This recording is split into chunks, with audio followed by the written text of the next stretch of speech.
जे Vidyabhavan cooperative housing society आहे कोपरखैरणेमधली, इथे एक G+3 इमारत आहे आणि त्या इमारतीमध्ये जवळ बघितलं तर 31 फ्लॅट्स आहेत आणि ग्राउंड फ्लोअरला एका श्रीमती श्यामली चौधरी ह्या ट्युशन घेतल्या. त्यांच्याकडे जवळ 12 विद्यार्थी ट्युशनसाठी होते आणि त्या ग्राउंड फ्लोअरचा जो खालचा फ्लोअर आहे त्याच्या वरचा फ्लोअरचा पूर्णच जो काही मला आता जो मी फोटो बघितले तर त्याच्यातून पूर्णच स्लॅब जो आहे तो पूर्ण खाली मुलांच्या तिथे अंगावर पडल्याचं आहे. आणि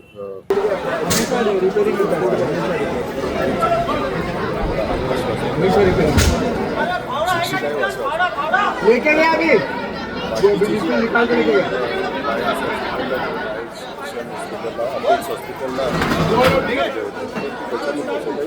गंभीर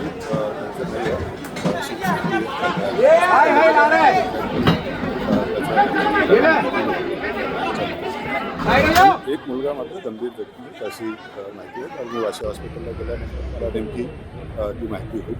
1998मध्ये त्याला त्यांनी ओसी घेतली असं दिसतं आहे, असं बिल्डिंगचे सेक्रेटरी आता सांगत होते. जवळ बघितलं तर 27-28 वर्षाची इमारत आहे. बाहेरून त्याचं हे झालेलं आहे, ऑथराईज बिल्डिंग मधली आहे.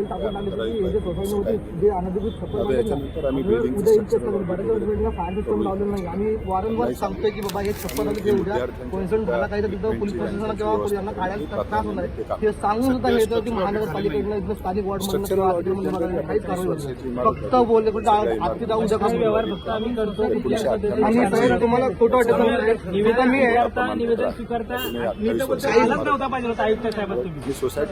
एसी कंडिशन मध्ये राहिलं पाहिजे. किती वेळा स्वतःहून भेटायला आलो, स्वतः तिथं तुमच्या दालनाच्या बाहेर आम्ही किती वेळा बोललो.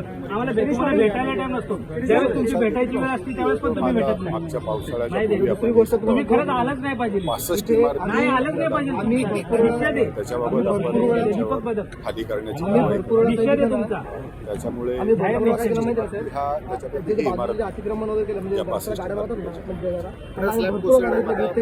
कसं काय पण एखाद्या राजकारणी वॉर्डामध्ये गेले जवळच्या गाड्या उचलून घेऊन जातात. पण आम्ही सामान्य नागरिकांनी दिले शेवटला आम्ही आरटीआय टाकून ते कामं करावं.